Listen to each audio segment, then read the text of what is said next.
원화 가치가 무너지고 있습니다. 1480원대를 뚫고 올라가는 달러 앞에서 당신의 월급은 매달 조금씩 가벼워지고 있죠. 그런데 갑자기 미국 재무부에서 한 사람이 나타나 이제 게임의 룰이 바뀐다고 선언했습니다. 스콧 베센트. 이름도 낯선 이 남자가 던진 한마디가 아시아 전체 외환 시장을 뒤흔들고 있거든요. 보시기 전에 구독, 좋아요 부탁드립니다. 바로 시작해 보겠습니다. 지금 벌어지고 있는 일을 정확히 이해하려면 먼저 한 가지 질문부터 던져야 합니다.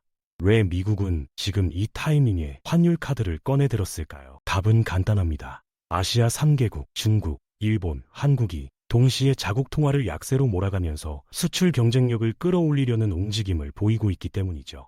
미국 입장에서 보면 이건 1985년 플라자 합의 이전 상황과 너무나 닮아 있습니다. 당시에도 일본과 독일이 수출 증대를 위해 통화 가치를 인위적으로 낮게 유지하면서 미국 제조업이 초토화됐거든요.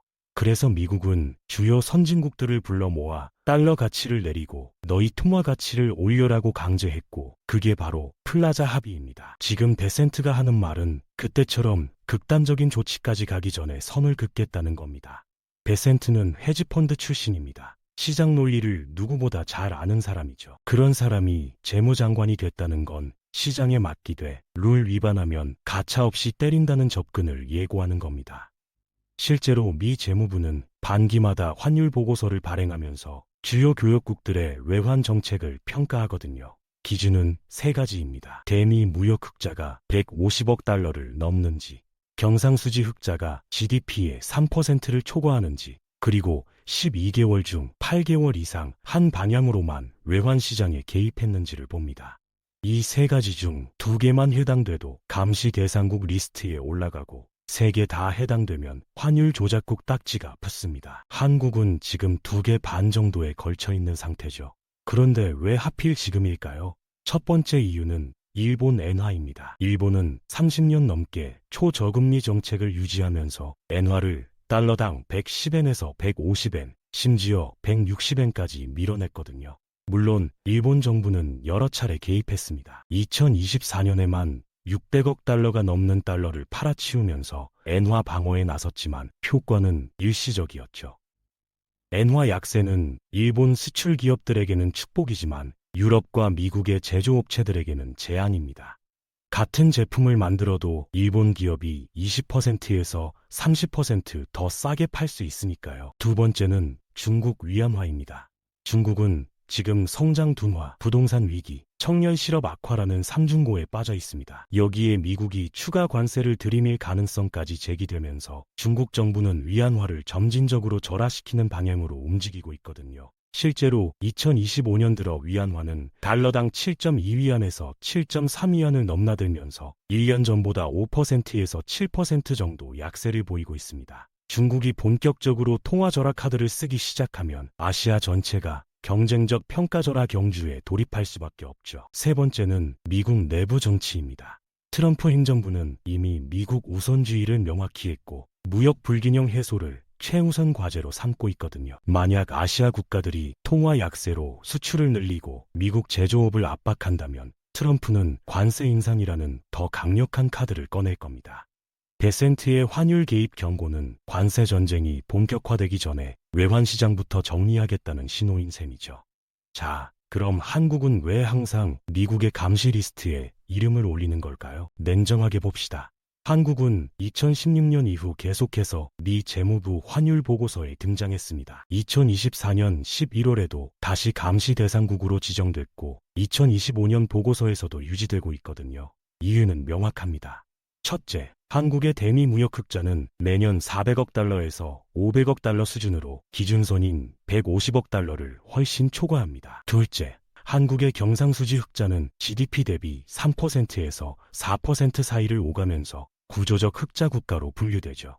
셋째, 한국은 과거 원화가 급격히 강세를 보일 때마다 외환 시장에 개입해서 달러를 사모았습니다. 외환 보유고를 쌓는다는 명분이었지만 미국 입장에서 보면 원화 강세를 막기 위한 인위적 개입으로 보이는 거죠. 그래서 2025년 10월 한국 정부는 미국과 외환 정책 투명성 협약을 체결했습니다.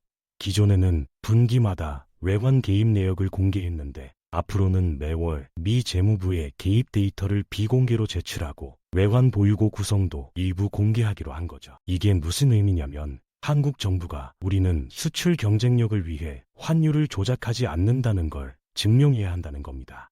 원화가 급등하거나 급락할 때 시장 안정화 목적으로 개입하는 건 허용되지만 특정 레벨의 환율을 오랫동안 묶어두는 건 불가능해진 거죠. 베센트의 환율 개입 경고는 바로 이 투명성 합의를 더 강하게 압박하는 효과를 냅니다. 자, 이제 가장 중요한 질문을 던져보겠습니다. 원화는 지금 어디까지 떨어진 걸까요? 과연 바닥인가요? 아니면 더 내려갈까요? 숫자부터 보죠. 2025년 하반기 내내 원달러 환율은 1,460원에서 1,480원 사이를 왔다 갔다 했습니다. 2026년 초 현재도 시장에서는 1,400원대 중후반을 기본값으로 보고 있거든요. 그런데 실질 실효 환율, 그러니까 물가와 교역국 통화 가치를 모두 감안한 진짜 가치로 계산해보면 원화는 지금 2008년 글로벌 금융위기 때 수준까지 떨어졌습니다. 쉽게 말해 원화는 지금 역사적으로 봐도 꽤 싼 구간에 와 있다는 거죠. 그런데도 왜 원화 약세가 계속되는 걸까요? 세 가지 이유가 있습니다. 첫째, 외국인 투자자들이 한국 주식시장에서 빠져나가고 있습니다. 2025년 한 해 동안 외국인은 한국 증시에서 30조 원이 넘는 돈을 순매도했거든요. 삼성전자, SK하이닉스 같은 대형주조차 외국인 지분율이 계속 낮아지고 있죠. 둘째, 한국 투자자들도 국내보다는 해외 자산에 돈을 더 많이 넣고 있습니다. 미국 S&P 500 ETF, 나스닥 100 ETF, 심지어 비트코인까지 달러 자산 선호 현상이 뚜렷합니다. 셋째, 미중 갈등과 지정학적 리스크가 코리아 디스카운트를 고착화시키고 있거든요. 북한 리스크, 정치 불확실성, 내수 침체 등이 복합적으로 작용하면서 펀더멘털은 괜찮아 보이는데 자금은 안 들어오는 기묘한 상황이 계속되고 있는 겁니다. 그럼 2026년 원론 달러 환율은 어디로 갈까요? 국내 20명의 거시경제 전문가를 대상으로 설문조사를 했더니 85%가 올해 평균 환율을 1,400원에서 1,450원으로 예상했습니다. 1,300원대까지 내려간다는 전망은 단 한 명, 1,500원 이상을 본 사람도 한 명뿐이었죠. 한국은행은 만약 환율이 1,470원 안팎에서 장기간 머무르면 물가 상승률이 다시 2%대 중반까지 올라갈 수 있다고 경고했습니다. 이 말은 곧 정부와 한국은행이 1,480원 이상에서 환율이 오래 머무르는 걸 용인하기 어렵다는 뜻입니다. 물가가 올라가면 서민 생활이 직격탄을 맞고 금리 인하도 어려워지니까요. 여기에 2026년 4월에 예정된 한국 국채의 WGBI 편입 효과도 있습니다. WGBI는 세계 국채 지수인데 이 지수에 한국 국채가 편입되면 전 세계 자산 운용사들이 지수를 추종하기 위해 한국 국채를 사야 합니다. 추정치로는 500억 달러에서 600억 달러가 유입될 수 있다고 보는데 이 자금이 실제로 들어오면 원화 강세 압력이 상당히 커지죠. 물론 편입 시점 전후로 포지션 조정 때문에 변동성이 확대될 수 있지만 중장기적으로는 원화 약세를 완화시키는 구조적 요인이 됩니다. 자, 이제 정리가 되시나요? 2026년 원당 달러 환율 시나리오를 단계별로 나눠보겠습니다. 첫째, 연평균 레벨입니다. 가장 확률이 높은 시나리오는 1,400원에서 1,450원 박스권이죠. 전문가 85%가 이 구간을 예상했고 한국은행도 비슷한 전망을 내놨습니다. 둘째, 상단 시나리오입니다. 1,480원대를 재차 테스트할 가능성은 충분히 있습니다. 미중 갈등 격화, 북한 리스크 재부상, 글로벌 경기 둔화 우려 같은 변수가 터지면 단기적으로 1,480원을 넘어설 수도 있죠. 하지만 그 이상에서는 세 가지 장벽이 동시에 작동합니다. 한국 정부의 외환시장 개입, 물가 상승 압력으로 인한 정책 제약, 그리고 미국의 환율 감시 강화입니다. 베센트가 던진 경고가 바로 이 상단을 누르는 뚜껑 역할을 하는 거죠. 셋째, 하단 시나리오입니다. 1,380원대까지 내려갈 가능성도 열려 있습니다. WGBI 편입으로 외국인 자금이 본격 유입되고 반도체와 AI 수출이 호조를 보이고 글로벌 위험 선호 심리가 개선되면 원화가 강세를 보일 수 있거든요. 다만 1,300원 초반까지 가려면 국내 성장률이 2%대로 올라가고 정치 불확실성이 해소되고 지정학 리스크가 상당 부분 완화돼야 합니다. 현실적으로 2026년 안에 이 모든 조건이 충족되기는 어렵죠. 넷째, 변동성 패턴입니다. 2026년 원당 달러 환율은 평균적으로는 1,400원대를 유지하지만 중간에 1,480원대 제시도와 1,380원대 되돌림이 교차하는 넓은 박스 시나리오가 가장 현실적입니다. 즉, 위로는 두꺼운 천장이 막고 있고 아래로는 조금씩 문이 열리는 구조인 거죠. 그렇다면 투자자 입장에서는 어떻게 대응해야 할까요? 상식적으로 생각해 봅시다. 원화는 이미 역사적 저평가 구간에 와 있고 미국은 한국의 추가 약세 유도를 강하게 견제하고 있습니다. 이 상황에서 원화가 앞으로도 계속 약세일 거야 라고 베팅하는 건 리스크가 큽니다. 반대로 당장 원화가 강하게 반등할 거야 라고 기대하는 것도 성급합니다. 성장률은 여전히 1%대 후반이고 물가는 2%대 초반에서 중반, 자본시장 디스카운트와 지정학 리스크는 해소되지 않았으니까요.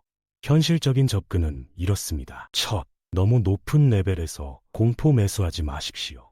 1470원에서 1480원 구간에서 지금이라도 달러 더 사야 하나라고 조급하게 움직이면 오히려 고점에서 물릴 확률이 높습니다. 둘째, 박스 상단에서는 달러 비중을 조금씩 줄이는 게 합리적입니다.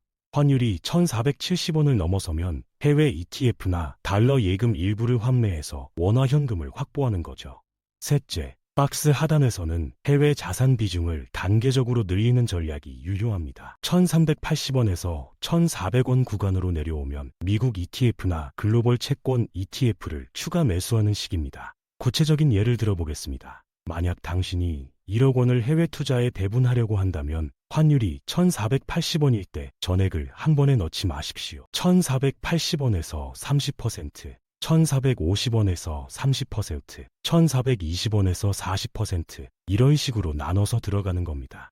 반대로 환율이 1380원까지 내려가면 그때는 좀 더 공격적으로 비중을 늘려도 됩니다. 왜냐하면 그 레벨은 역사적으로도 원화가 상당히 강세인 구간이고 다시 1400원대로 올라갈 확률이 높으니까요. 또 하나 중요한 포인트는 시간 분산입니다. 환율은 단기적으로 예측이 거의 불가능하거든요. 북한에서 뭔가 터지거나 미국에서 예상치 못한 정책이 나오거나 중국에서 갑자기 위안화를 대폭 절하하면 원 달러 환율은 하루 만에 20원에서 30원씩 움직일 수 있습니다. 그래서 일시에 올인하기보다는 3개월에서 6개월에 걸쳐 분할 매수하는 게 리스크 관리 측면에서 훨씬 안전합니다. 마지막으로 베센트의 환율 개인 메시지가 우리에게 주는 핵심 교훈을 정리하겠습니다. 과거에는 원화 약세, 수출 호황, 경제 성장이라는 단순한 공식이 통했습니다. 그래서 정부도 어느 정도 원화 약세를 용인했고 시장도 원화는 계속 약세일 거야 라고 믿었죠. 하지만 이제 그 시대는 끝났습니다. 미국은 더 이상 아시아 국가들의 경쟁적 평가절하를 가만히 보고 있지 않겠다고 선언했고 한국은 미국과 투명성 합의까지 체결했습니다. 즉, 원화 약세의 시대는 아직 끝나지 않았지만 무제한 약세의 시대는 이미 끝난 겁니다. 앞으로 원달러 환율은 1400원대를 중심으로 위아래로 80원에서 100원 정도 왔다 갔다 하는 넓은 박스권에서 움직일 가능성이 높습니다. 상단은 베센트와 한국 정부, 물가 압력이 막고 있고 하단은 WGBI 편입과 수출 호조, 실질 저평가 매력이 지지하는 구조죠. 투자자 입장에서는 이 박스를 인정하고 상단에서는 보수적으로, 하단에서는 공격적으로 대응하는 게 가장 현실적인 전략입니다. 기억하십시오. 환율은 절대 한 방향으로만 가지 않습니다. 지금 1470원이라고 해서 내년에 1600원이 되는 것도 아니고 내일 당장 1300원으로 떨어지는 것도 아닙니다.